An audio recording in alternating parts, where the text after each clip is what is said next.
Welcome everybody today to our annual State of the Community event put on by the Oshkosh Chamber. I'm Rob Clayman, President and CEO of the Oshkosh Chamber. We have a very distinguished group of panelists here today, which I call from the Big Five. So we have the City of Oshkosh, Winnebago County, Fox Valley Technical College, the Oshkosh Area School District, and UW Oshkosh. So, and I will introduce each presenter as they're on their turn, and we're going to be going with the city, the county, UWO, Fox Valley Tech, and the Oshkosh Area School District.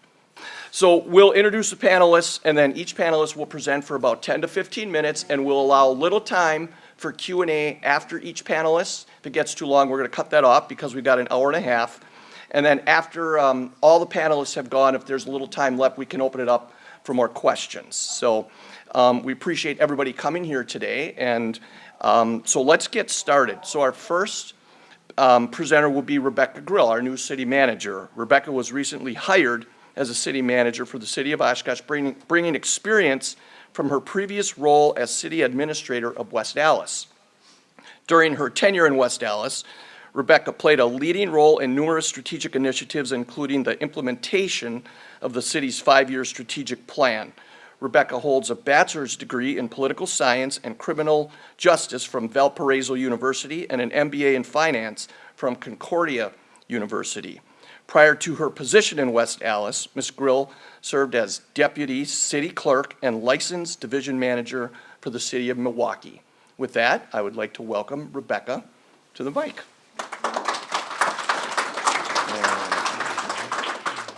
Good morning, everyone. I'm so pleased and honored to be here. I've met some of you already, and I'm sure I'll be meeting some of you in the next weeks, months, years. It's kind of been a whirlwind.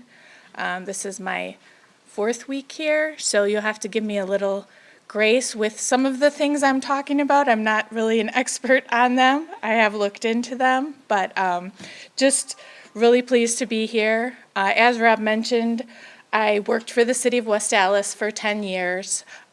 We had a strong strategic plan there. We had significant budget challenges.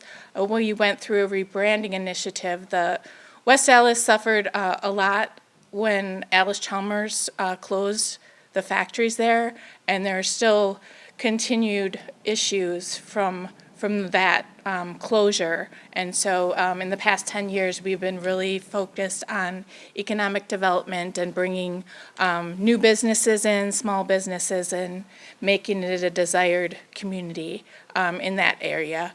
I hope to bring that experience to Oshkosh to make this the desired community. Did a lot of organizational development there with my staff.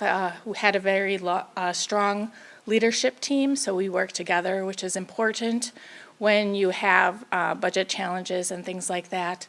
I also, aside from my professional career, I teach a leadership class for the Certified Public Managers Program for UW Madison. So a lot of experience in leadership, teaching leadership, but also obviously leadership is an ongoing learning experience. I mentioned a little bit about budget management. In the city of West Allis, we had significant issues there, so each year we had to really look at the operations, the services, how could we better provide services, maintain the services, but with less and less money each year. So we successfully did that, in my opinion, but it was quite a challenge. You already heard about my educational, professional background. A little bit before I worked for the city of Milwaukee, I worked for the Department of Corrections as a youth counselor at Ethan Allen Boys School in Wales. That really formed a lot of my experiences and knowledge and has helped me in my career. It's really strengthened my understanding of situations and people. I'm a certified public manager through UW Madison, as well as through the International City and County Managers Association. So that's a little bit too much about me, so let's go on to talking about the city. In 2025, the budget, actually, there was a decrease in the general fund for the city. A lot of people confuse their whole tax bill as coming from the city. Obviously, there's different taxing entities, and there actually was a levy decrease from 2024. The challenge is with the budget this year was the revaluation, and I'm sure some of you are familiar with the fact that the shift is going from commercial properties to residential properties. So residential properties continue to increase in value while commercial is either staying the same or stagnant. So that affects not of the valuations, but who pays for what. We did have an intergovernmental revenue increase of $487,000, which was significant. The legislature and the governor worked together with municipalities and different communities to increase the state shared revenue. That was very stagnant for many years and was increasingly challenging with the inflation. Now, this is the strategic plan for the city of Oshkosh. I'm going to go through a little bit in each of these categories. So, the first one is quality of life. I'm sure some of you have been to the museum. There was a new Waldwick Gallery opening last year. It's for temporary exhibits. Right now, there's Helen Farnsworth Mears exhibit until June 21st. She's a renowned sculptor from the city of Oshkosh. And then later this year, there'll also be a Tiffany's Gardens in Glass exhibit. Going on to the library rebranding, they have a new tagline, Spark Your Story. Really want to focus on inviting everyone to engage with the library resources. Libraries are evolving. It's not just about books. There's a lot of digital resources. And so they really want to focus on that. They're also embarking on a strategic planning process to help with that.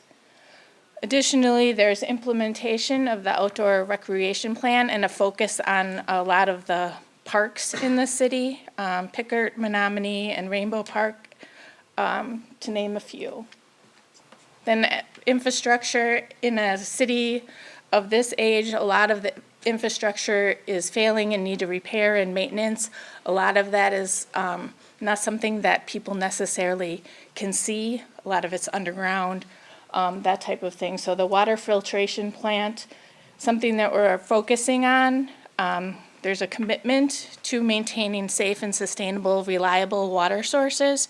So focusing on that and the tertiary treatment facilities helps with that initiative. And then we also have some major street reconstruction projects going on. The Sawyer Street project is one of note.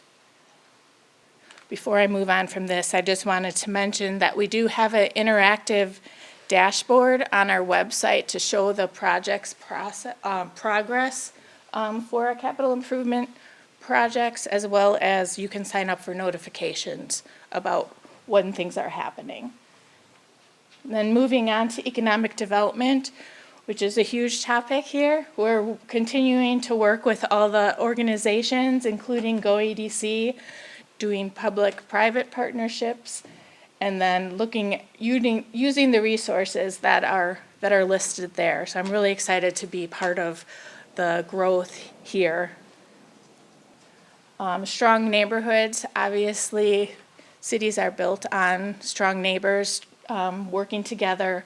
We have the Great Neighborhoods program. If you're not familiar with that, it was designed to enhance the image and conditions of Oshkosh neighborhoods. So we're continuing that initiative. And then we're looking at more housing development. I'm sure you're familiar with Washington and Farmington housing developments. So, public safety and health. This year, a fourth unit was added for EMS based on the need.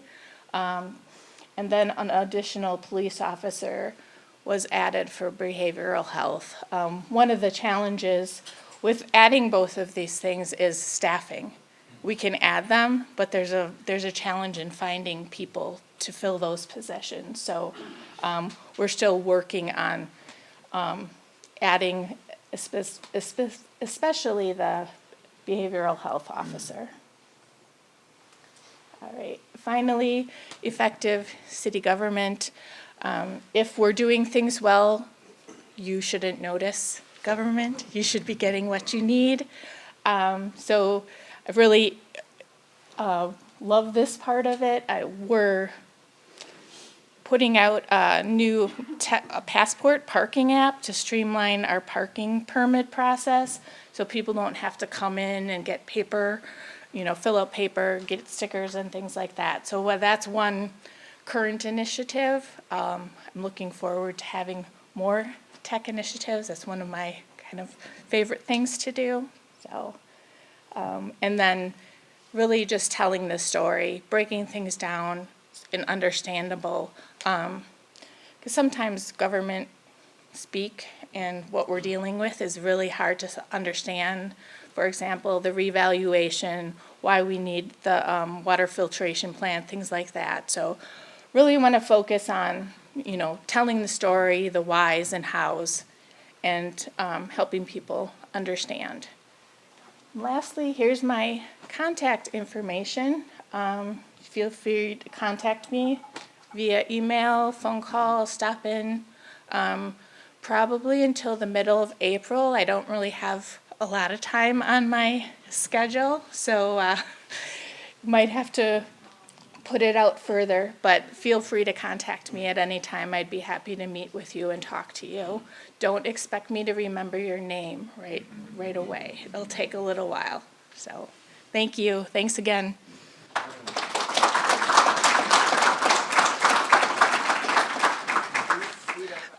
So we'll move on to Winnebago County Executive, John Damel. John is a lifelong Oshkosh native who studied anthropology, philosophy, psychology, communications, and business in college. He opened a small business in 2004, Zeroni's, and has served the community well for over 20 years. He is a past chair of the Oshkosh Chamber Board, and he served during the crucial moment when we were all working together to keep Oshkosh Corporation's global headquarters here in the community. He now serves as a Winnebago County Executive. So without further ado, John.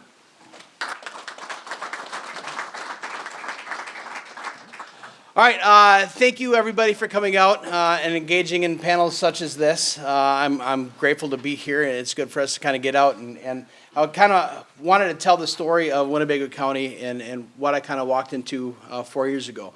And it's not really, it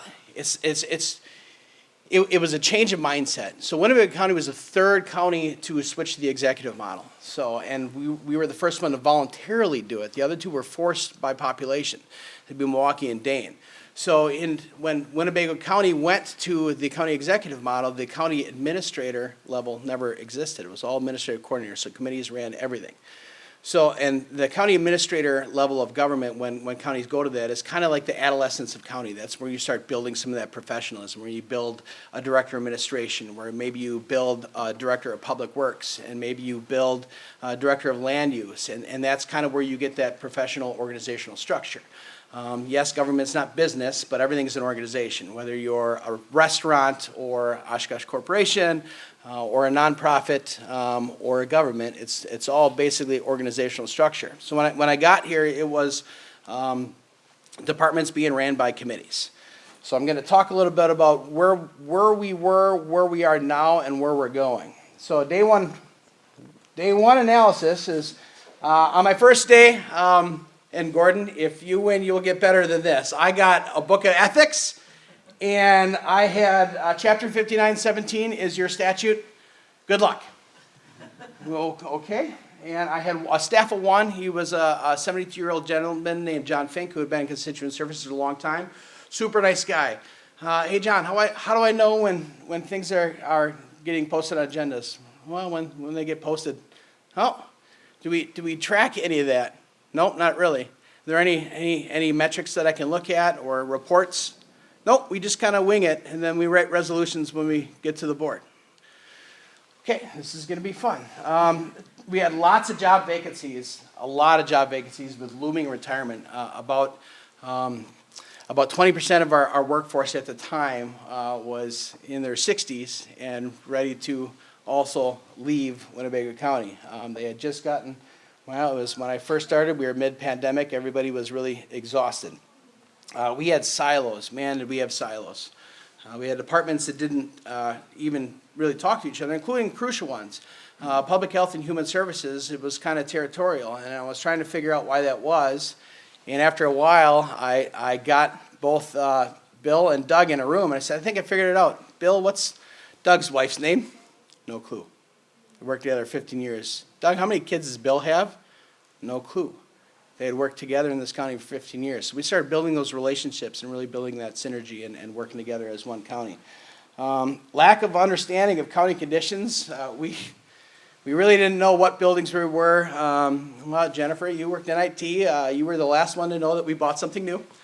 Not good for infrastructure or IT technologies. It was just our facilities director was not even allowed in most buildings. So airport took care of their own buildings. Parks took care of their own buildings. Highway took care of their own buildings. Actually, history of Winnebago County, our airport director poured concrete at the airport when we had a highway department. So lack of transparency, it was really hard for me. My first two budgets were rough. I couldn't really understand what we were doing. It was all line items, and it wasn't necessarily accurate. And our meetings, the minutes weren't always reflective of what those conversations were. I think my first year in office, I would have really appreciated to have those videos to go back and be like, that was really said out loud. And then lack of meaningful reporting. We didn't really defend the things that we were doing when we went to have them done, which, of course, if you're not thinking of the fiscal impact, it's not just hiring an employee. There's a laptop, there's IT infrastructure, there's all kinds of things that go into that. Do they need a desk? There's more cost than just the wages. So what have we done in my office? We adapted the role of my staff. So my constituent services guy ended up being kind of an agenda tracker. We brought on a new staff as a project position that eventually got onto the TO. We added a director of administration. That was crucial to make sure that our IT, our HR, and our finance were all kind of on the same page. Those are the departments that serve the departments. And they weren't on the same page, and we weren't really doing things the right way. Everyone was the last to know, and it was not effective. It was not efficient. And then I added the administrative position. That is when that went on to the TO, and that is now I have Ethan Hollenberger and Adam Bellacarelli. It's a good balance in my office. And then we added budget for interns. When I'm lucky enough to actually get interns, they do amazing things. They held our first employee appreciation party in 30 years in Winnebago County. So that is fun. I know Haley Fox was our first intern. She is down in Milwaukee now, and she was amazing. Job vacancies. We did a wage study. We realized we were way off. But I didn't just want to give everybody a 5 or 6% raise to bring them up because, again, that's not really the way to do it. And what we realized is that the longer that you were in Winnebago County, the smaller of the raise you got. And the range of the wages wasn't attached to your salary. So if you had been a 30-year employee in Winnebago County, you could have the maximum amount that you're going to get for a raise, but yet the range is going to move further than you, and it's not attached. You would actually go backwards on the pay scale. So for us to open up our hiring range, we did a reslotting of all positions in the county. We used these objective formulas: how long you've been in your position, how long you've been here. We had 17 listening sessions with staff to get some of their concerns. We made 6 additional formulas based off of that. And we reslotted every position in Winnebago County based on how long they've been in service and where they were, and that freed up our entire hiring range. But then we had to revamp the merit pay so that we didn't have the same thing happen again. So now everybody's attached to the range when it moves, and then hopefully we can afford the 2% to move along the range every year or as long as we can. And then we got PTO through the board. Which was hard. It was hard for me as a restaurant owner. I never had paid time off. It was you work or you don't get paid. That's pretty much the service. Anybody work in a restaurant in their life? So you know. Yeah, you know. So it was a hard thing for me to wrap around, but it was important. It was important. We have to adapt to the new workforce. And doing that has allowed us to start filling positions rapidly. Matter of fact, we are pulling positions from other counties that are coming here for many reasons. Tracking and transparency, we now have recorded meetings. You don't have to worry about just the minutes. Even though the minutes are there, they're a little more accurate now. You can actually go and watch all the committee meetings. All commissions, boards, and committees for Winnebago County are now recorded, required to be recorded. So we have agenda item reports now. We actually tell them the history and the why we're doing it, what the policy decision is, if there's a fiscal impact. Draft resolutions. So we would write resolutions roughly 2 weeks before we went to the county board. And sometimes that language wasn't what they discussed in the committee, so they kick it back to the committee. Now we have the resolution that goes to the committee. They can look at the actual language and figure out what they want to push forward. And then Civic Clerk software has been a game changer for us. When we implemented that, the biggest challenge we had is every different department had their agenda in a different format. So we had to figure out a format so that you can look at any committee as a citizen and figure it out for every committee, this is what it is. And now with Civic Clerk software, we're getting to the point where staff is understanding how to bookmark. You can go on the agenda, click on the item you want to hear about, and it'll take you to that point of the video to hear the discussion. Before then, you'd have to, and our committees go long, you'd have to watch a 4-hour committee video to try to find the discussion. Evaluations, priority-based budgeting, GFOA, this is the best practice for government financing. It's really kind of breaking it down out of the line items. And line items are good for some reason. We're going to have both, but it'll tell me how much paper we use in human services, but it doesn't tell me what the paper for. It'll tell me how much labor I have in highway, but it doesn't tell me what they're doing. So this breaks it down to a program base. So what is the program doing and what are the allocations of that program, so you kind of get a better idea of it. We have our first management analyst in Winnebago County that can evaluate cost-benefit analysis that we're supposed to do on everything. Why does it cost $200 for us to take a car to a highway and get an oil change versus, Jiffy Lube does it for $35? Is it $35? I don't even know. Well, at the highway department, we're checking your brakes, your calipers, everything else. It's more than just an oil change. It's a full evaluation of the car to maintain it. Financial analyst, we have one of those now that she's been helping us with hangar lease rates and a whole bunch of other standards that have been coming from us. That has been fantastic. Facility condition assessment, first one ever. We found out we got a lot of old buildings and we built a lot of things at the same time. We have roughly $68 million coming up over the next 10 years just to maintain what we have. So that's a little alarming. That does not include roads or highway department, where we usually bond for $5 million a year, and that's not going far enough now. So we have some challenges there. Asset inventory, we had no list of who had what cars. When I first got there, we didn't know. And now we do. Now we understand who has what equipment, and if there is, let's just say, a log grappler, something to pick up logs, if that is in Winnebago County, if it's in the facilities department, it is in Winnebago County, anybody can use it. Same thing with parks. So one of the very first storms we had highway guys out there heave-hoeing on logs when we had 2 log grapplers in the county.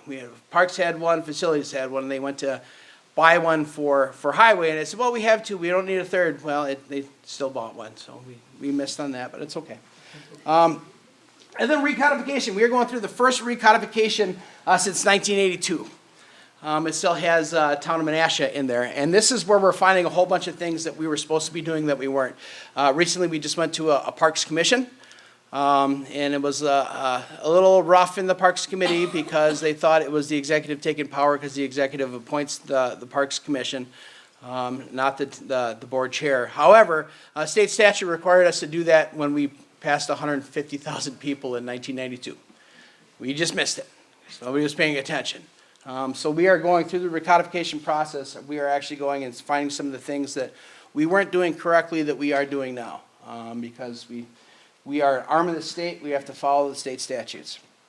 Roles and responsibility, allowing administration in the door. My facilities director is now in all these different departments. They're in the buildings. We're maintaining things better. If my facilities director would have had the ability to go in the old Basler hangar at the airport, we would not have been tearing it down. Plain and simple. I mean, we let that go to the point where it was rough. Our highway department, new highway department, was built because our old highway department was falling apart. That is our new facilities department. That building is probably the most best upkept building we have. And what did we just have to fix? Our highway department had to totally do a remodel on their offices because they didn't build it right, they didn't maintain it right. There was water coming in, there was mold, there were all kinds of things. So that's why we have to let administration in the door. Defining the function of administration, what does that mean? That means that we direct finances, we direct HR, we direct IT, and it's not a power or control thing, it's because some of these things don't, my airport director should be focused on airport operations, not the finance models or the HR things. There's, administration has to help with that. Restoring budget oversight, policy decisions of the committees and boards. They were so focused on the color of the paint that they weren't making the decisions on should we be in this building or not. And that's where I needed to get to. So we did finally pass our first ever strategic plan last night in the county board, so I'm really pumped about that. And then defining operational control. What does that mean and why do we do it? I mean, they still have oversight of budget and policy, but you have to let the professionals do their job. You have to let Land and Water operate the way he has to, or Doug, but then they do the policy. They let us know the things that we should be working on and how much money we have to do it. Planning and next steps. So this is fun. Finalized strategic plan. This is the very first day on this where I could say finalized strategic plan. So we have the first step. It's very lofty, kind of wide. It's not really super defined, but it's a good start for Winnebago County. Finish the space use master plan. I have a meeting on Thursday. Follow up on that. That is fun. So we are currently in Winnebago County looking for the next big acreage to build our next landfill. We have to find a whole bunch of land for us to build a landfill. Anybody know that we already purchased the land for our next landfill? Yep, and my department heads do it. And then we built a highway department and a jail on top of it. So we had a plan, we had the land for cheap, and we had a space that was right next to our transfer station and our solid waste office. And now I have to find something 10 miles an hour or 10 miles away and figure out if I'm going to move the transfer station or if we're going to just transfer all the garbage back and forth every day 10 miles back. I don't know what that's going to do on a that's why planning matters. That's why in government we have to develop these 30-year outlooks. And then we have to stick to the plan. So that's what I'm trying to set up for us. Find trends and deliver. Well, that was the tile master plans together in a cohesive way. We have a bunch of things that are kind of still competing with each other. They're not speaking the same language. We have to get that right. Allow priority-based budgeting to define what we do and why we do it. It's just that simple. And I'm not picking on a department here, but the Sheriff's Department has a program called Public Education. It's valuable. They do fraud school on it. They do the DARE program. They do their civil academy where you can actually sign up and learn more about the Sheriff's Department. But it's $537,000 a year. That is more than my entire department. That is more than the entire assets that I have to run operations of the entire county and keep it aligned. So with priority-based budgeting, we're going to be able to look at some of these things and really figure out where our needs are and lean into it. And that may be a need. I'm not saying that's not a need. But to really just justify what it is and then go to you, the taxpayer, and say this is why we need your taxes and this is what we're spending it on. And then the county board will be able to reallocate to areas of need. So when we have needs that are dropping off, we can reallocate that to places where maybe the needs are climbing. And then trust but verify. We are now talking about budgets to actuals. We have monthly reporting. You can go on the Winnebago County website. We are doing we're redoing the website right now, so we're going to make it a little bit easier to find. But there is a reporting thing where we will have the actual spending of every department listed every month when they close out. So not only will we be able to follow where we are spending-wise versus the budget that we adopted, but you'll see the trends of when we spend the money. So it'll be really easy for not only me as the county executive or county board supervisors, but you as citizens to say, hey, you guys are spending 30% of your budget in the last month and a half. What's up with that? Hopefully that'll smooth some of that stuff out. Showing our outcomes, and we do that through the work. So I know in public health, we talked about how many houses that we actually remediated lead paint. Our lead paint remediation program is doing good work, really good work. And we are improving outcomes because of that. Anybody know that, I don't know if this causes a correlation, but if you have lead paint in your home, the chances of you ending up in prison life are much higher? Weird correlation, right? But true. It's, again, correlation, causation, not sure. And then we have to allow priority-based budgeting to adapt to the needs in our community and really tie things in to where we have to do a better job. And in county government, I look at it, I classify it as two different buckets. There's the reactive side, that's your public safety, that's your courts, that's your law enforcement, it's all the things that have to step up when things hit the fan, right? When that's public health when there's a pandemic. That's all the things when situations are bad and outcomes are rough, we have to lean into the reactive side.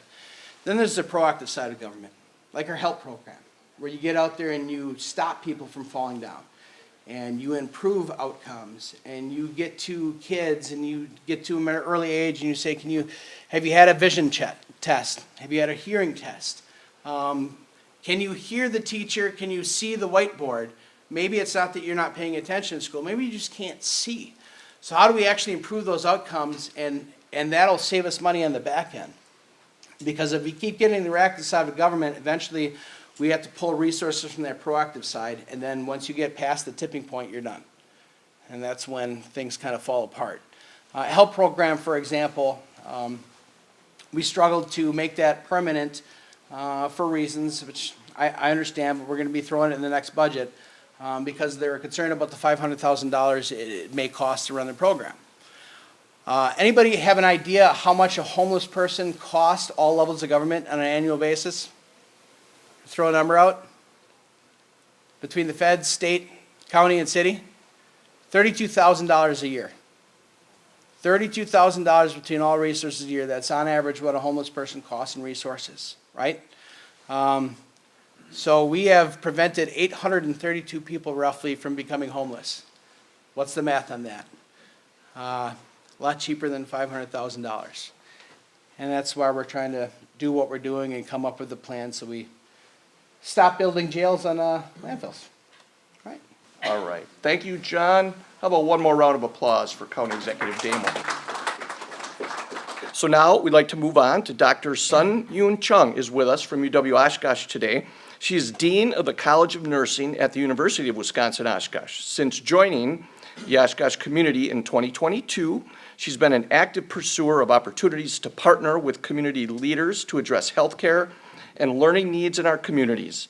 In 2024, she was a speaker at TEDx Oshkosh, where she discussed incorporating AI-powered simulation in healthcare education. She will also be speaking at our upcoming Oshkosh Chambers Amplify IT event, which is taking place at the Culver Family Welcome Center on what's next in AI. So thank you for doing that. She started on July 1st of 2025. Starting on July 1st of 2025, Sun Yoon will also be the Dean of the College of Nursing, Health Professions, and STEM at UWO. Sun Yoon has been actively involved in various initiatives at UW-Oshkosh and will share insights on the university's achievements, ongoing projects, and future plans. With that, welcome Dr. Chung. Well, good morning. As Rob mentioned, my name is Sun Yoon Chung. I'm currently serving as the Dean of the College of Nursing at UWO and will be the Dean of the College of Nursing, Health Profession, and STEM starting July of 2025. So that's one of the things that we're really looking forward to, and there's a few other things I'll be sharing with you here in a bit. It is my honor to be sharing updates from the UWO. Chancellor Levitt is currently in advocating for UWO as well as our community, so I am grateful to be here on his behalf. The way I have structured my presentation, I am going to share with you three different aspects, so to speak. One is about who we are and what we do in terms of as a key provider of talent or talented citizens and talented workforce in our region. And the other thing is what we are going through in terms of the context or the landscape of higher education in the state of Wisconsin. And lastly, it will be about what we are looking forward to, what you can anticipate, and what we hope you would be involved with in terms of our future of the institution. So that's going to be my presentation in general. So starting with who we are and what we do, this is the vision statement for UWO, which is the foundation, the basis, and a guiding post for everything we do. All the efforts and initiatives at UWO is guided by this vision, which is meeting 21st century challenges by elevating human potential and creating sustainable solutions. And the human potential here, the first thing that comes to your mind might be the students, right? The students' potential, unleashing the students' potential, and supporting them with creating sustainable solutions. But it doesn't end with students. It's our faculty and staff, it's our community, it's our business partners, our industry partners. And so we can really work together to unleash the potential, a human potential in our region, and support creating sustainable solutions. So that's what guides us at UWO. We don't operate in a silo and a vacuum. We are a star in the constellation of 13 campuses across the state as part of Universities of Wisconsin. It's not UW system anymore, it's Universities of Wisconsin. This stats always really draw my attention. Nearly 90% of in-state Universities of Wisconsin graduates, meaning Wisconsin residents who went to UW, stay in Wisconsin after they graduate. So we're retaining more than 90% or nearly 90% of the graduates in the state of Wisconsin beyond 5 years after earning a degree. Jim Vanderhei is a UW alumnus, and he's a co-founder of two media companies, Politicos and Axios, and having been through our school and knowing us, this is what he shares, that would really take our students and our faculty over a Harvard pedigree any day of the week. So that's what I think it's a testament to the quality of the education we provide and the impact that our alumni are making in the community and beyond. More number, just so you know, there will be a quiz at the end of this session, so you'll need to pay attention to the numbers. So close to 13,000 total enrollment. So this is number of enrollment in undergraduate and graduate programs or courses. This does include the doctoral degree courses as well as high school students. So if there's high school students taking college courses, those are included in that number. We really are proud of 50 national athletic championships. We actually sent our women's basketball yesterday to Virginia because they're in the top 4 finalists for the women's basketball game. And they have a game tomorrow. And our gymnastic team is known for having championships for multiple years in a row now. So we're really proud of our athletic team. 22:1 is the student to faculty ratio, and it really takes 10 minutes to walk from one end of the campus to the other. It really speaks to how we are a sizable institution, but then it's a close-knit community, so it really speaks to that. And while 41% of our students are first-generation students, meaning they're first in their family to be pursuing a college degree, 76 of the graduates are hired even before they graduate. So this really speaks to the vibrant and supportive environment at UWO. So more numbers. Remember, there's a quiz. So every year we confer about 2,000 degrees. And the majority of them are in the baccalaureate degree. So in the bachelor's degree, 1,700-ish. We do have master's program and doctorate program. Doctorate program is primarily in the College of Education and Nursing. So it's more so EDD and DNP, Doctorate in Nursing Practice area. But master's, there's also MBA and MPA, Master's in Public Administration. And a lot of the science areas have a master's program as well. If you're looking for an employee, we do graduate over 1,500 students every year with a baccalaureate degree. So those are the number of students who graduated in 2022-2023 academic year.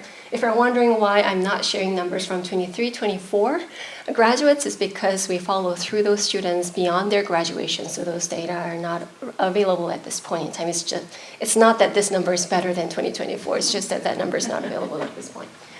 If you are also looking for, again, employees and wondering how much are the new graduates getting paid nowadays, this is the average starting salary, $55,856. And of course, this varies by the industry and the types of jobs, but this is an average starting salary of the new grads now. And there's a trend in the chart later on that I will show you. But if you are interested in drilling down into the industries and different areas, there's that report. This is all from First Destination Report at UWO. You can look for that report, and it has it broken down by different fields or colleges, so to speak. So if you're interested, you can find more information. This is more about where our graduates are. Where are they? So 78.7% of those students who graduated in fall 2022 and spring 2023, they're currently working, or they're in grad programs, or they're in military, or volunteering across the state. 54.4% of the students who graduated who were originally Wisconsin residents, again, stayed in Wisconsin after they graduate. The number below is what draws my attention even more, or what I'm more impressed on, is the fact that 30% or close to 31% of our graduates who are not Wisconsin residents, so they came to Wisconsin just to go to school, just to go to UWO, 31% actually stay in Wisconsin in our region after they graduate. So when we say that the University of Wisconsin, or UWO, is a talent magnet in terms of bringing new talent into the state, that is the stats, so to speak. And they do stay, the top 10 cities and top 10 counties they stay after they graduate, or they're from, is in this, our regional area. So it really speaks to the connection that our graduates have with our community and the impact that they're making. So this is the expansion of some of the information I've shared in the previous slide. The gold line on the top and the numbers underneath it represent the percent of students who, the graduates who stayed in Wisconsin after they graduate. And the top is the number of the, representing the Wisconsin natives who stayed after they graduate. The line on the bottom, the trend, starting from 2016 to 2023, is the number of graduates, or percentage of graduates, who stayed in Wisconsin who are non-Wisconsin residents. So they were not Wisconsinites, but they did stay, came and stayed after graduating from UWO. What I did notice is there's two dips in 2020, 2021, and 2022, 2023, which is more recent. And this is my hypothesis. This might not be true. I was thinking, one, COVID, and two, also, not just COVID, but the fact that because of the aftermath or the effects of COVID, that there might not have been as much employment happening at these specific times. This more so, like in the midst of pandemic, this more so potentially rise of cost post-pandemic that might have influenced how everyone is now trying to generate operational efficiencies, and might not have as much employment opportunities going on. So some of these graduates might have returned home to their states, is my hypothesis, or how I interpreted it. And it's because of some of the other information in the following slides. So these are the percentage of the graduates who secured career before they graduate. And again, the dip you can see kind of around the COVID and post-COVID. But it's still in the 76 range with the latest number. And similarly, from the rise of cost and employment opportunity standpoint, again, this is the average starting salaries of new grads in this day and age. And this is actually a trend starting all the way from 2011 to 2023. And we can see how it's going up. And if you notice, pre-pandemic, 18, 19, 44,500, 22, 2023, 55.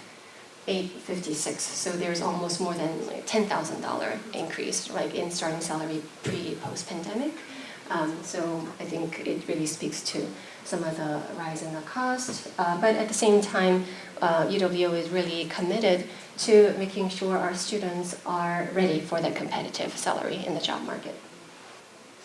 So now shifting gears to what we're going through and what the landscape is like for higher education in the state of Wisconsin. So these are some news articles that speak to the funding levels of the public institutions. So it does talk about two-year public colleges and four-year public colleges, and it's amazing that the tech school is funded at fifth highest in the nation. And well above the average for the United States, which is amazing. It's just unfortunate that the four-year campuses in Wisconsin is ranked 43rd in the nation. So it really speaks to how, and it's well below the US average. So this again speaks more to the level of funding, which it would be nice if we can, in general, bring up the ranking, so to speak. This one talks about how the UW system really needs $855 million increase to compete with the neighboring states. And it's tough because we are surrounded by Illinois, Michigan, Iowa, and Minnesota all over us. And actually, Illinois is ranked first. So Illinois is first, Michigan is third, Iowa is ninth, and Minnesota is 10th. In terms of their ranking. So all our neighboring states are really investing in their future workforce, so to speak. And so I don't think we want all our high school graduates to be going out of state and migrating out and stay there as much as, on the flip side, we want them to come. We want to recruit those talents into the state of Wisconsin so that they can be our future workforce and realizing the visions and the missions and the strategic goals that all of our businesses and our industry partners have. So that's what that is about. And this is Jay Rothman, the president of the Universities of Wisconsin, talking about how the war for talent is real and it's urgent.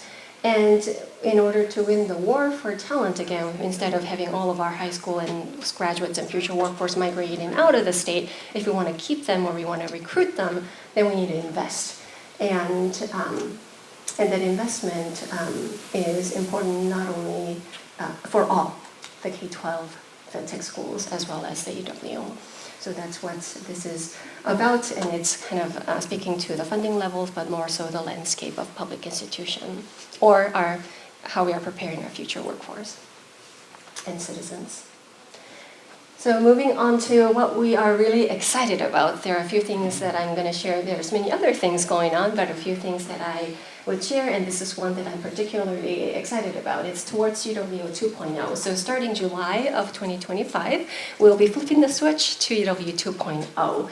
And what it really means to me is the UWO 2.0. What it really means to me is it's more like a quantum leap to future-proof UWO. So to that end, I almost hope it's like UWO 10.0 or even like UWO Alpha or something like that, but it's UWO 2.0 that is what we have. What it really entails or what it really means is that with the transformation, we would really be most relevant and nimble. And relevant because we'll be addressing the needs not only of our students, but of our alumni and but more so. Brooke was watching your watch. I thought, am I already out of time? But I think we're good. I was talking about it's most relevant because we are not only addressing the need of our students, but of our industry partners and our business partners.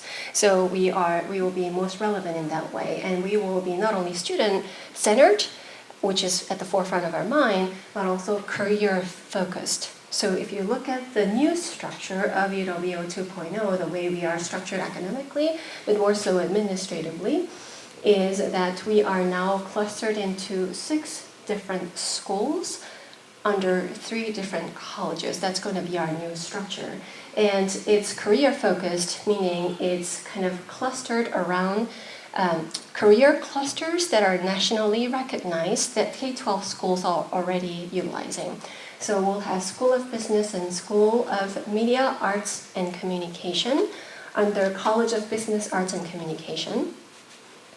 And this is really relevant in a way. And we're also thinking about what the students are looking for. We all often have students who are wanting to be in journalism or wanting to be in communication because they're really interested in marketing, with their communication skills, or really advocating or advertising, things like that. So that's how there can be synergies not only within a school, but across the schools. So then the next two schools are School of Public Affairs and Global Engagement and School of Education and Human Services. Those two schools will be under College of Public Affairs and Education. And then lastly, School of Nursing and Health Professions and School of STEM, the School of Science, Technology, Engineering, Mathematics, will be under College of Nursing, Health Professions, and STEM. And I can speak more about this, and I could probably spend the entire 15 minutes talking about it.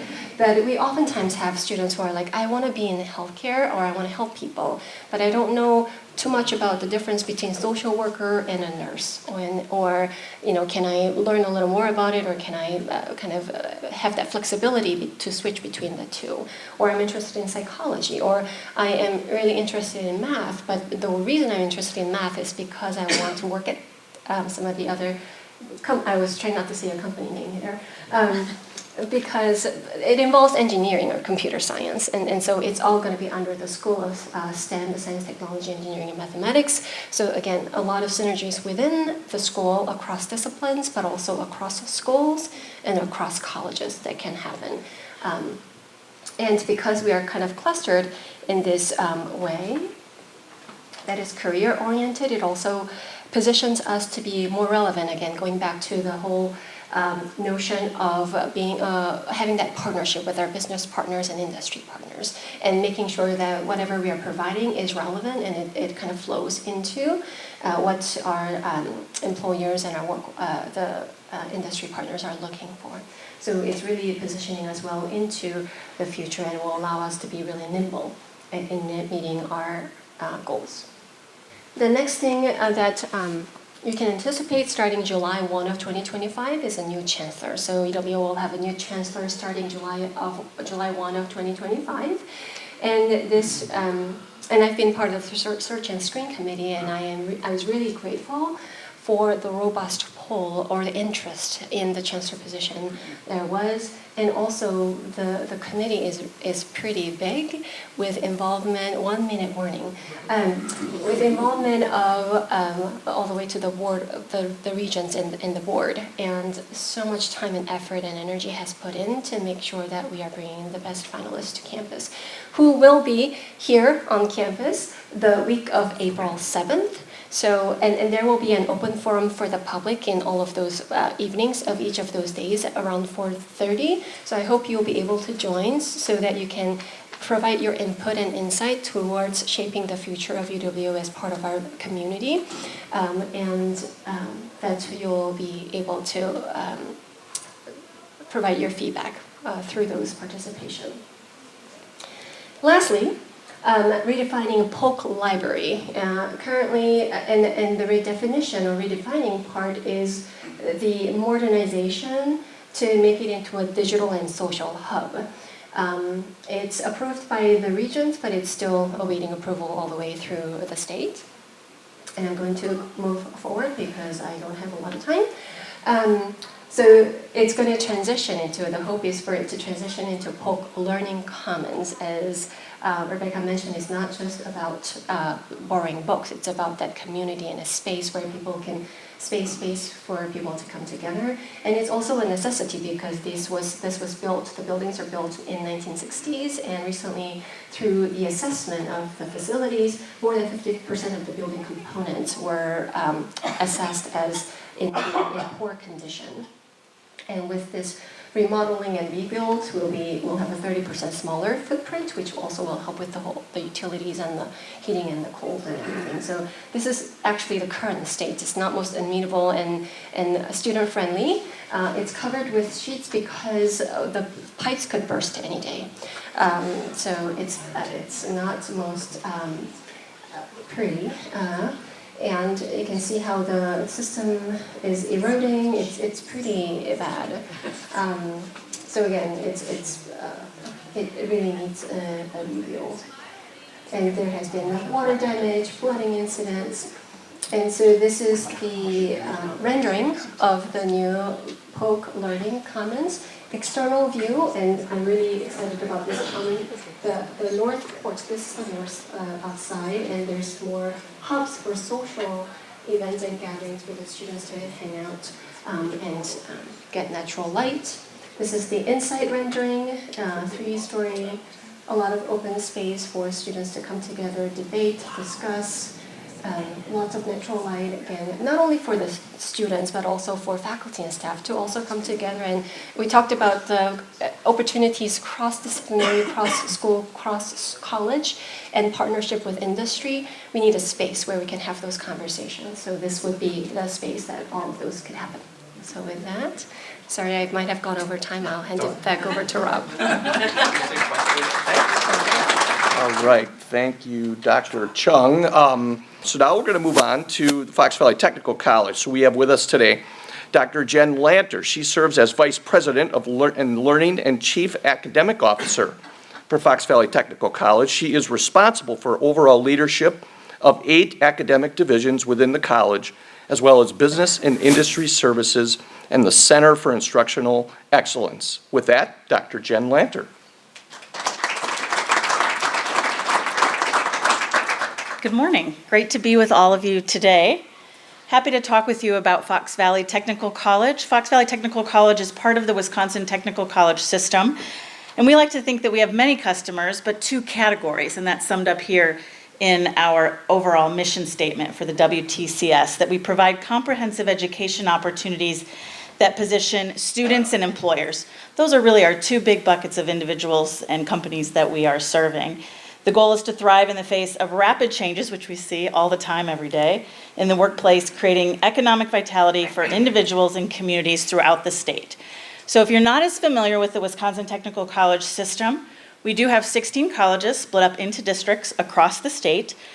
Altogether, it's over 50 campuses throughout the state, more than 500 educational offerings, serving more than 275,000 students per year, making us the largest educational institution in the state. FVTC specifically serves all 5 county districts, in addition to 4 parts of 4 counties. In all, the district population that we serve is almost 500,000 people. In Oshkosh, we have 5 facilities I want to tell you a bit about. There are 43 degrees that are offered across those 5 facilities. And I'm going to talk about first the Riverside campus. You might be familiar with that. We have numerous general education offerings. Our marketing program is located there. We have IT programs, relatively newly remodeled space for our surgical technology program. We have very newly remodeled within the last year science labs that are beautiful. We have adult education, that's our high school completion programs, and we also offer English language learning. Another building we have is the FabTech Education and Training Center that is specific to Caterpillar technician training, where students are hired by Caterpillar, selected by Caterpillar to take part in training. And that building is for them, and they do a year-round program, and at the end of those 12 months have the opportunity to then work for Caterpillar. It's a really impressive partnership that we're very proud of. You're likely familiar with the Advanced Manufacturing Technology Center that sits along 41, where we have welding and metal fabrication. Our Spanbauer Center houses our aviation program, so pilot training. As an example, it serves as the home for our residential construction program, our construction management program, and wood manufacturing. And our newest space in Oshkosh that just opened in September is our Construction Training Center. This is for students in our construction management technology program, where students construct and reuse a 1-story, 1,000-square-foot mock building each semester. And it's located on Waupun Road. There's not much there because that's what the students do every year, right? Is build a structure and then we take that down.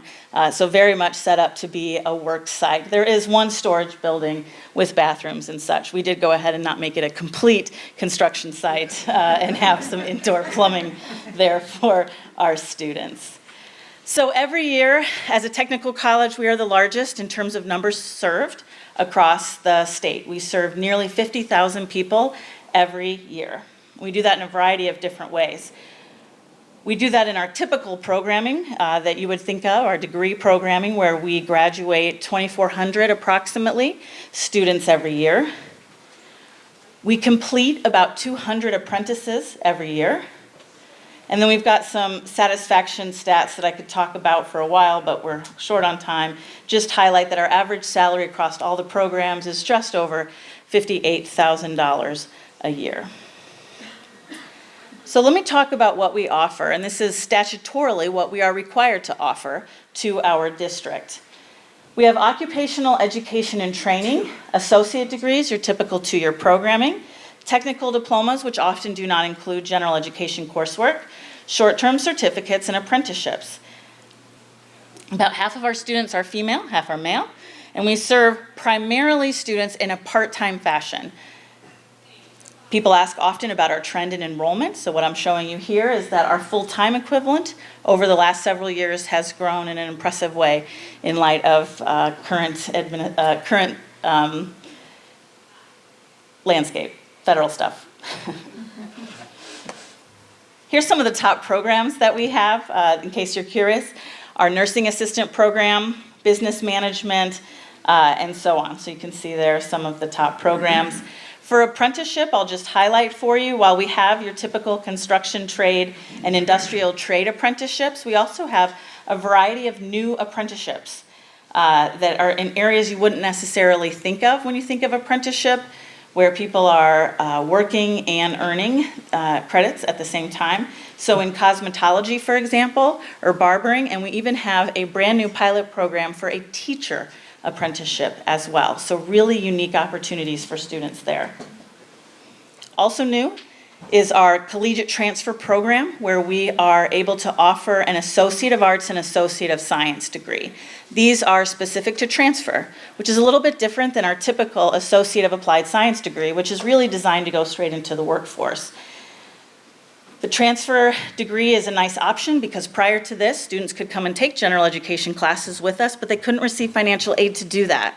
And now that we have that packaged in a program, students have the ability to receive federal financial aid and also have the opportunity to transfer to a variety of institutions. Here are a few listed for you, and it's a good transfer, meaning they go in as a junior, all 60 credits are taken, and in many cases they only have 60 credits left to complete. That is one of the most challenging components about transfer, is schools are happy to take the credits, but then you might still have 80 credits to complete. So we work really hard to create really positive transfer opportunities for students. I mentioned we serve students, but we also serve employers. We do that through our customized training, where we offer seminars and workshops and professional development. We have a variety of technical assistance offerings to employers.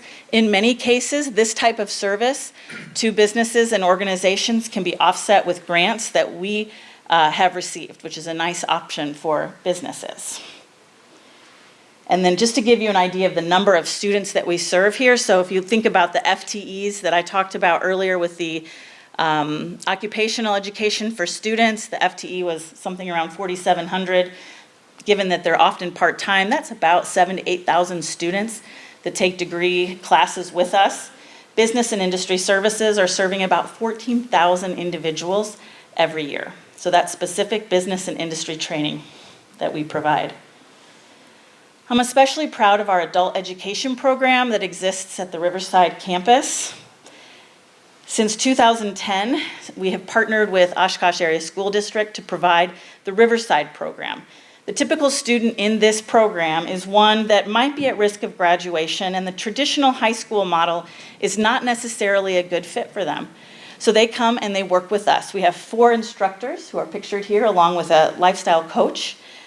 And they work on not just completing your high school diploma, which is an added benefit. It's not a GED, but it is a high school diploma through Oshkosh Area School District. And they're working not just on education topics, but they're working on the holistic component of becoming positive, right, component for an employer. So the classroom environment is set up for holistic support. Typically, it's a 1:14 ratio for students who also have, again, a lifestyle coach in addition to an advisor. Students progress independently, so they're working on their own, but they also can complete group lessons. They have field trips to FETC programs. You can see here they're working on tying ties, right? Other things that would be necessary in prep for perhaps an interview that they might have. And then an added benefit is that they can, through a dual credit manner, enroll in post-secondary classes at the same time, so they can complete some credits with the college. And I highlight this, and I'm grateful that my colleague from UWO highlighted why we talk about 22-23 data right now, because it's true. That is the life that we're in. This just shows you the count of alternative high school, because we do offer this at other locations, but what really should stand out to you here is this 506 number, which is drastically above any other school district that we are partnering with. I did see the number actually for last year, and it's at 548. So that number is only increasing, which is really an impressive partnership to get students who otherwise might not have completed a degree. Other collaborations that we have with our K-12 partners, we offer a variety of dual credit programming. I pulled out some courses at Oshkosh North. This is not an exhaustive list. And also a few courses that we offer at Oshkosh West. If you're not familiar with dual credit, students can enroll in these classes at no cost to them or cost to the school district if they're offered at the high school, and they're often taught by a credentialed instructor at the high school. So impressive option for schools. Another component specific to Oshkosh Area School District is we have recently partnered to fund 2 educational advocates, one at each high school. And their goal is to foster an environment of support and advancement, to work along students, educators, parents, community members, and others to enhance their educational outcomes and provide that holistic approach to student support. I don't know how many of you have children who have gone to college, who have applied to college, who have tried to navigate the FAFSA. I have actually next year we'll have 4 daughters in college, 2 daughters, 2 stepdaughters. It is a process, and I often say to myself, how do people who don't live in higher ed navigate this system? Because it is complex. That is exactly what we're trying to do and help support through the Oshkosh Area School District in partnership with these positions. So really proud of the work that we do here. We also offer community and self-enrichment courses. So if you're doing the math, and I don't know if you are, but if you're doing the math, I mentioned like 7,000 to 8,000 program students, and then I mentioned somewhere in the ballpark of 14,000 students who take advantage of our seminars and our business and industry services. We show a significant number of individuals who participate in our community and self-enrichment courses. So that's up around 30,000. So you can see the breakdown that exists there. And this data, impressively, is from last year. You might ask, like, what courses, what are you talking about? Absolutely, the courses you might be thinking about. Like recently we've promoted beekeeping, for example. Absolutely those courses. But an area people don't always think about are the courses that are tied to our National Criminal Justice Training Center, NCJTC. Those courses include things like missing and unidentified persons, courthouse security, school resource officer training. They also offer national training that goes beyond what we have in the district. Commercial driving, truck driving is one of our largest programs in terms of interest. We see a lot there for community enrichment. Motorcycle, for example, is another option. We see a variety, these are our top programs that are offered through community and self-enrichment. A lot in the EMS world and quite a bit in terms of industrial safety. So really what I want to share with you today is we've got two main individuals and companies, right, that we're serving, two main customers that we're working towards serving. And we're doing that in a variety of ways, not just one option, but really try to work to craft custom solutions where needed when our programs won't fit. So my information's provided here. I tried to give you a high-level overview in 15 minutes. I think I did pretty good. And I just want to, encourage you to reach out if you have questions about any of these things, because much like my colleague, I could talk for all day about each and every one of these. So thank you very much for your time. Very good. So we are going to move on to our final speaker of the day, Dr. Brian Davis. A couple things going on these days. Brian, right? He's the superintendent in schools for the Oshkosh Area School District. He's in his 28th year in public education. He holds a, a Bachelor of Science in Business Education from UW-Whitewater, a Master's from UW-Milwaukee in Education, and a Doctorate of Philosophy in Urban Education from UW-Milwaukee.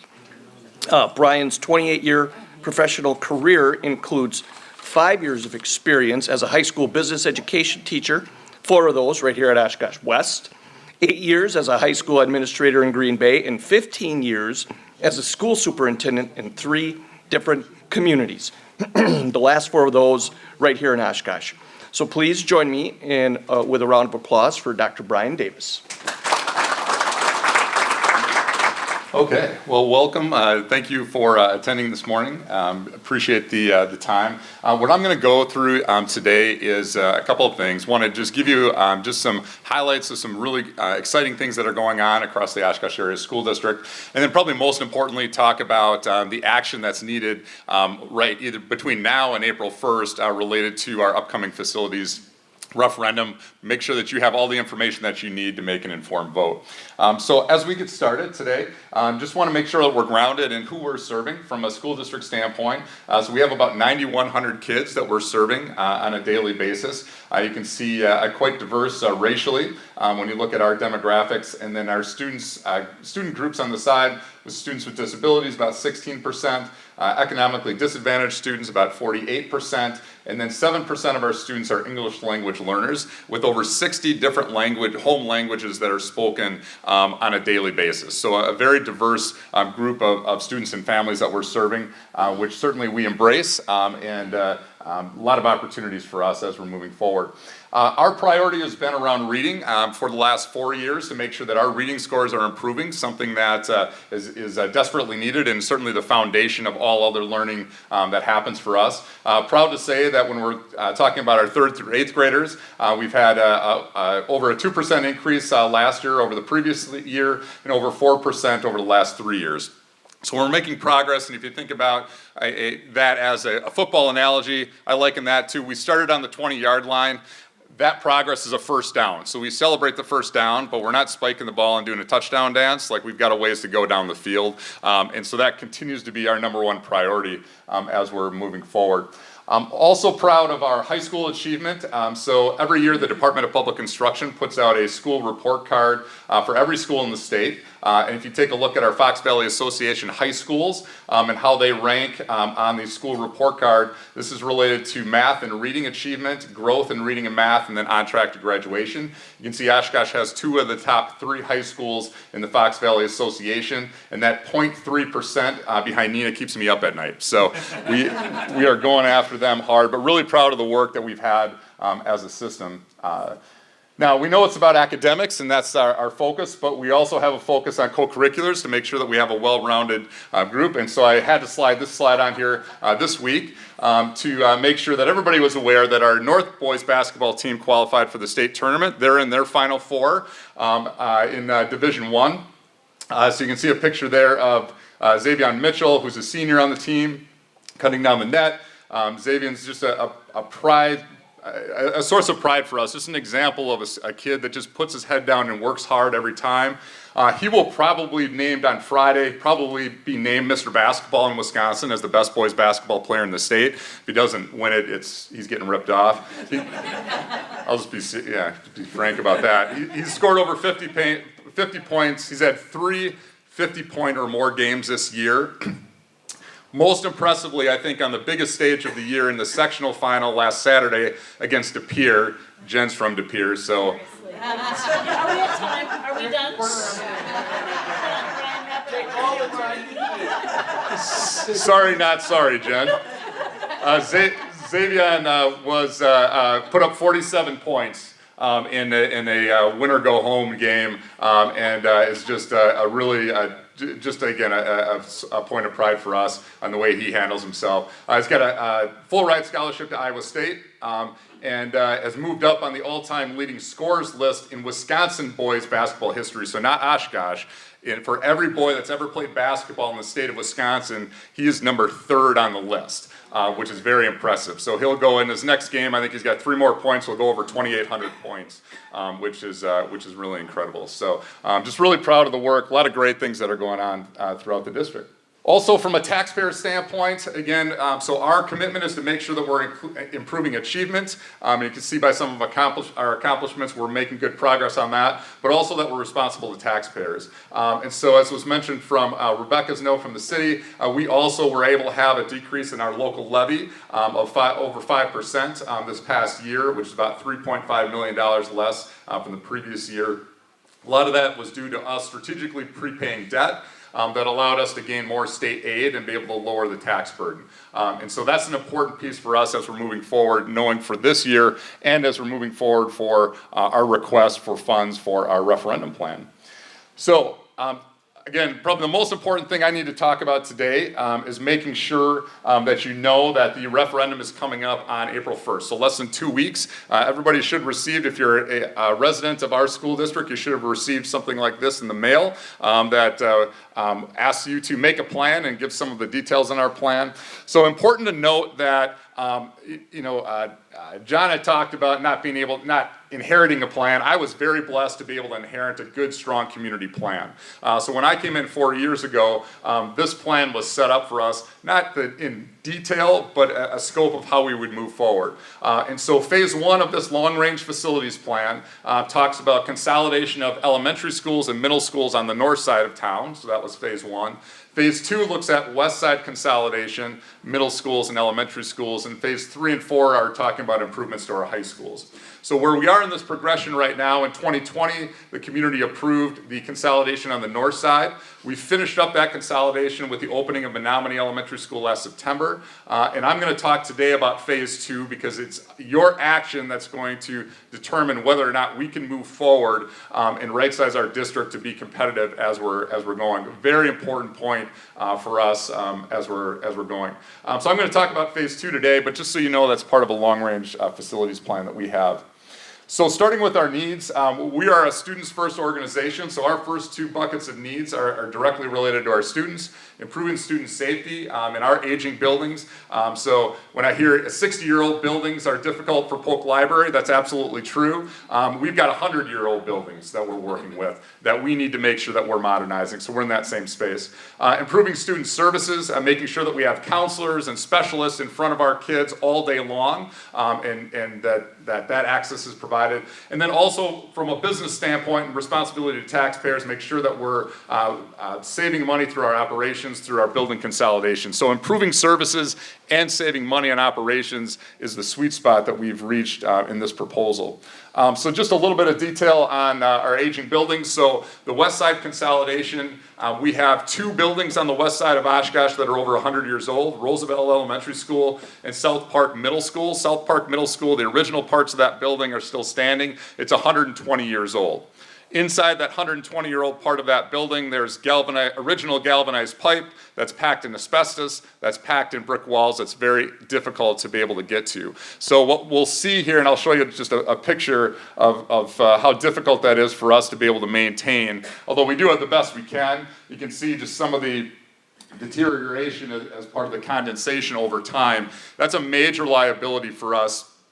From a community standpoint, to be able to have our staff and students going to a school that is over 100, that's 120 years old. And so we need to make sure that we're making progress in that, and that's what this proposal would provide a new opportunity for us.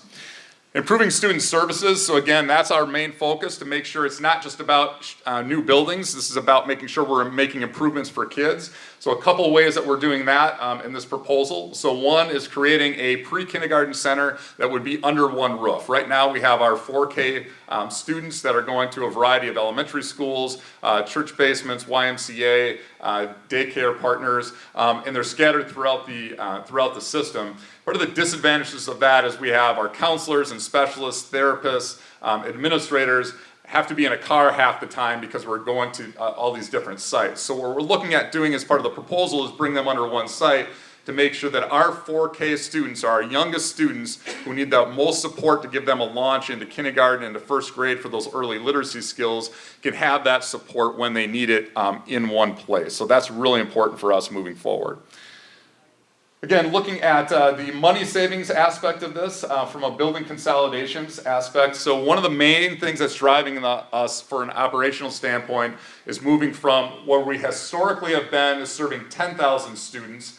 And you can see back in 2017, 2018, that's where we're at, and to where we are right now and into the future, serving around 9,000, 9,100 students. So that demographic shift is something that we predicted back in 2017, 2018. We reran a demographic study through UW-Madison this summer, and it showed consistency to be able to stay at that 9,000 student enrollment. That's important for us because we're built facility-wise to serve 10,000 students. We need to consolidate and modernize so we're efficient and effective serving our 9,000 students as we're moving forward. Now, this isn't unique to Oshkosh. 71% of the public school districts in Wisconsin are declining enrollment. So when I hear about a place like Kimberly, like, so how many state titles do you need to win to have increasing enrollment? Like, Kimberly is declining enrollment, right? So this is truly, we're in this era of, in a demographic shift that we just have to be grounded in and make sure that we're planning for the future. So here's the birth rates have a lot to do with this. On the left-hand side is Oshkosh, and the right-hand side is Wisconsin. We were hoping that when people were home for COVID, that we would get a nice bump out of the COVID being home. But apparently people are just doing puzzles and other things because those kids would have been in 4K, and we're not tracking on those numbers yet. So right-sizing our district is really important. We feel being down for 9,000 students, being down to 20 or 15 schools is our optimal size as we're moving forward. So before phase one, we were at 20. We're down to 17 right now. So to be able to get down to 15 schools is really important for us as we move forward. So the operational savings that comes with that is significant, and these are annual operating savings. So from phase one, as we did our consolidation, we have about $1.9 million in annual operating savings that we're saving that we can reinvest back into the system, into our students, into our staff as we're moving forward. We think we can gain similar efficiencies for phase two as we move down 2 more schools. And then we also have some leases with our pre-kindergarten businesses that we partner with, over $500,000 in leases. When we bring those services under one of our roofs, we'll be able to eliminate another $500,000 in operational savings. So those are significant for us as we're moving forward. So what is the solution that we're looking for? And again, all of this will need to be approved at the ballot box either today, because absentee in-person voting is opened yesterday, so you can go today, or you can go on election day on April 1st. But this is what's going to be on the ballot. I'll show you an actual ballot portion, but essentially it's consolidation of our middle schools. So we're going to take South Park Middle School and Tipler Middle School and consolidate those two. And the consolidated school would actually be on the Shapiro site. And I'll talk about why it would be on the Shapiro site in just a second.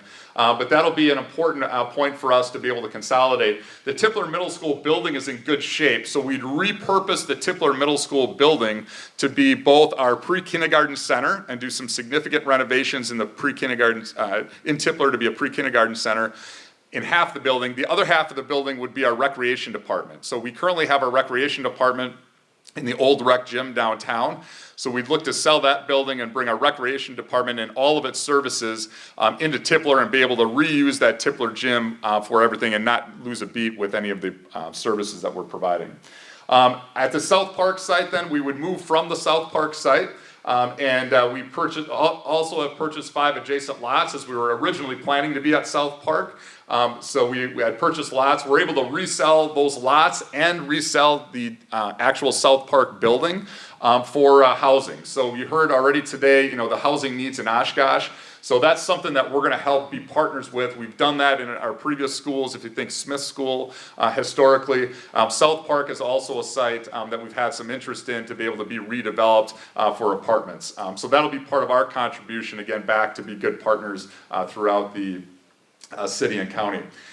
If you move down for elementary consolidation, so Roosevelt Elementary School is another school that we've had a lot of interest in to have be redeveloped in housing, for housing purposes. So we'd look to sell Roosevelt and then do some additions onto Oakwood, Traeger, and Franklin Elementary School to be able to get them up to about 600 students would be their capacity. So if you think 600 students, that's about 4 tracks or 4 classrooms per grade level as we move forward. That provides us with really good flexibility for groupings of students along with groupings of staff members for professional development.